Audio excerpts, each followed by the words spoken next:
जुलाई patch notes preview. Battlegrounds Mobile India खेलने वाले सभी खिलाड़ियों को शुभकामनाएं।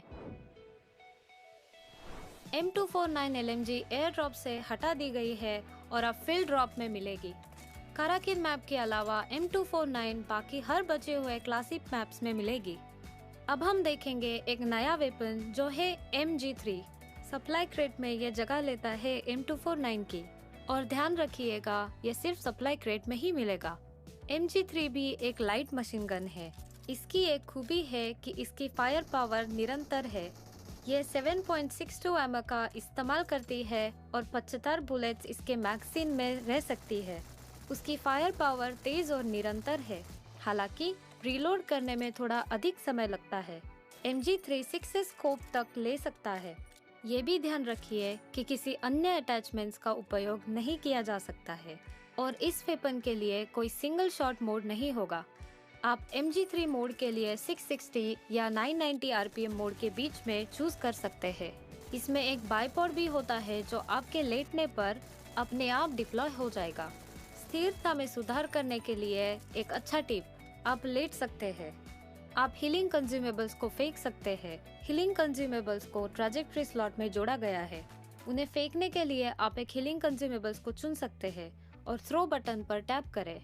प्लेयर्स को ध्यान रखना चाहिए कि जब गलत तरीके से फेंका जाए तो उछल सकता है, तो कृपया इस फीचर का उपयोग करते समय ध्यान दें। टीम के सदस्य से दूर से पूछना संभव है कि वो आपको हीलिंग कंज्यूमेबल्स फेंके। रैंकिंग सीजन अपडेट हो गया है और इस सीजन में अलग होगा। इसमें एक टियर ऐड किया गया है जो एस और कॉन्करर के बीच में होगा, और अब टियर के आइकॉन्स, लेवल अप के इफेक्ट्स भी अपडेट हो जाएंगे। रैंकिंग सीजन में एक चैलेंज पॉइंट सिस्टम भी ऐड हो जाएगा। आप चैलेंज पॉइंट कमा सकते हैं।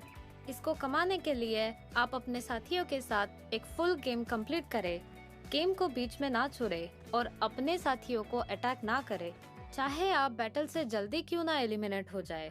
अगर आप चैलेंज पॉइंट एक लेवल तक पार कर जाते हैं तो आप डिडक्टेड रैंकिंग पॉइंट्स को कम कर सकते हैं।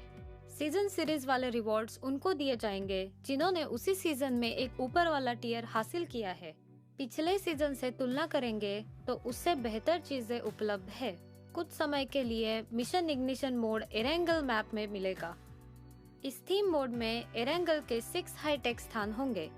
ट्रांजिट सेंटर, जॉर्जोपोल टेक सेंटर, सोस्नो का सिक्योरिटी सेंटर, लॉजिस्टिक एजेंसी और एनर्जी सेंटर। काफी सारी दिलचस्प अपडेट्स होंगी इस मोड में। अगर आप उत्सुक हैं तो आए इन अपडेट्स को जानते हैं। इस मिशन इग्निशन मोड में जब आप पैराशूट से लैंड कर रहे होंगे तो शहरों के नाम 3D में देखे जा सकते हैं और आप मैप पे मार्क किए गए पॉइंट पर ऑटोमेटिकली ड्रॉप कर सकते हैं। हाइपर लाइंस एक ऐसी हाईटेक हवा में उड़ती हुई लाइन है जिससे आप एक जगह से दूसरे जगह पे जा सकते हैं।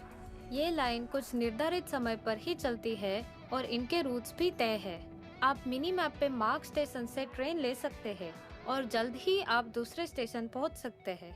सेमी ट्रक स्वायत्त ड्राइविंग वाहन है जो निर्धारित मार्ग पर चलते हैं और सप्लाई से भरे होते हैं। अगर आपको अच्छी लूट चाहिए तो इन ट्रक्स पर आक्रमण करें। अगर आप इन्हें नष्ट करने में सफल हुए तो आपको सप्लाई बॉक्सेस का रिवॉर्ड मिलेगा। जहाँ से भी देखे ये एक भविष्य की चीज लगती है। The G38 gravity free motorcycle जमीन के ऊपर मंडराता है और इस पर 2 लोग बैठ सकते हैं। क्योंकि ये दोनों जमीन और पानी पर चलती है, आप पूरा मैप घूम सकते हैं। जब प्लेयर्स एयर कन्वेयर पर बैठेंगे तब वो हवा में होंगे। इस एयर कन्वेयर पर 2 लोग बैठ सकते हैं।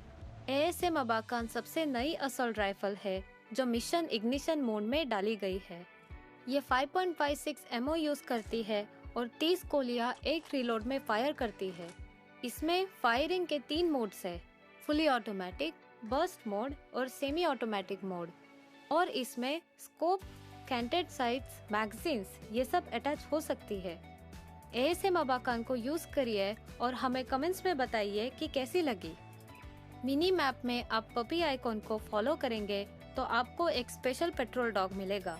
इस पेट्रोल डॉग के साथ आप दुर्लभ और उच्च आइटम्स को लोकेट कर सकते हैं।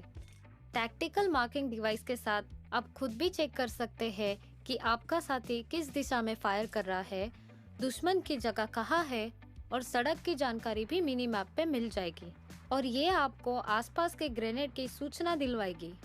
इस हाईटेक शहर में आप रायट शील्ड से अपने आप को बुलेट से सुरक्षित कर सकते हैं।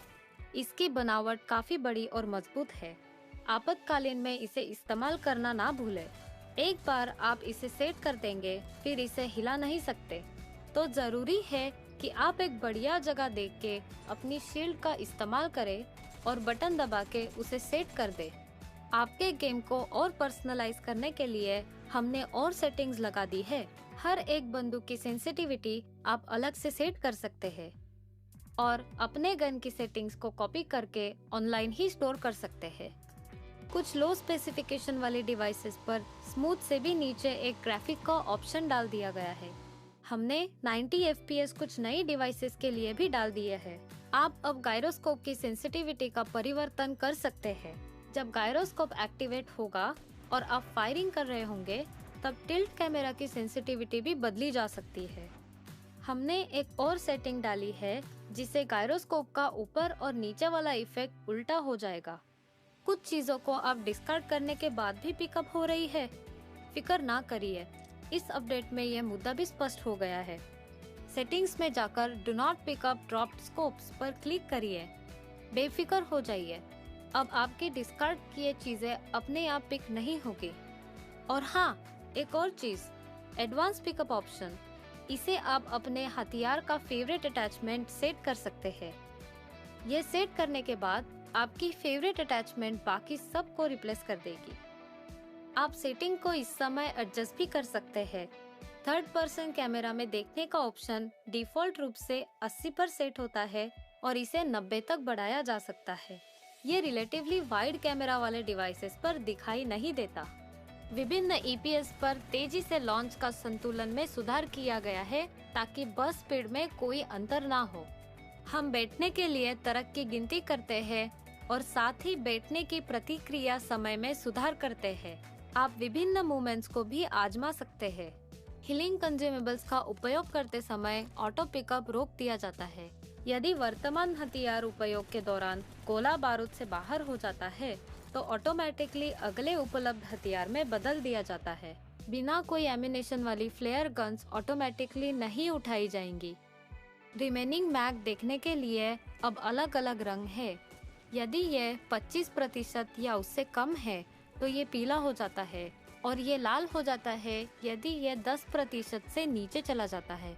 अब आप अपने साथियों के लिए जुड़ाव की स्थिति देख सकते हैं। जब उन्हें शूट किया जा रहा हो तो आप इन्हें उनके व्यक्तिगत स्टेटस बार में देख सकते हैं। इरेंगल और मिरामार में कुछ इमारतों में कांच की खिड़कियां जोड़ी गई है। रॉयल पास के लिए अपडेट साइकिल को 2 महीने से 1 महीने तक बदल दिया गया है। नए पीके को जुड़ाने के वजह से एक समान एक्टिविटी पॉइंट्स वाली क्लैंस अब एक दूसरे के साथ कम्पीट कर सकती है। गैलरी फंक्शन को अब बंद कर दिया गया है। इसके अलावा अब आप अपनी जीत के बाद एक ब्रॉन्ज स्टैचू जोड़ सकते हैं। NPC मिनी टीवी रे जोड़ दिया गया है। रे आपको लॉबी में संदेश, अलर्ट और घोषणाओं के बारे में सूचित करता है और आपको इसे आसानी से नेविगेट करने में मदद करता है। ये एक प्यारा इमोटिकॉन के रूप में एक अतिरिक्त बोनस की तरह जो आपको लॉबी के माध्यम से अपने रास्ता नेविगेट करने में मदद करता है। ऐसा तब दिखाई जाता है जब आप गेम शुरू करते हैं और आपको विभिन्न अपडेट्स के बारे में सूचित करते हैं।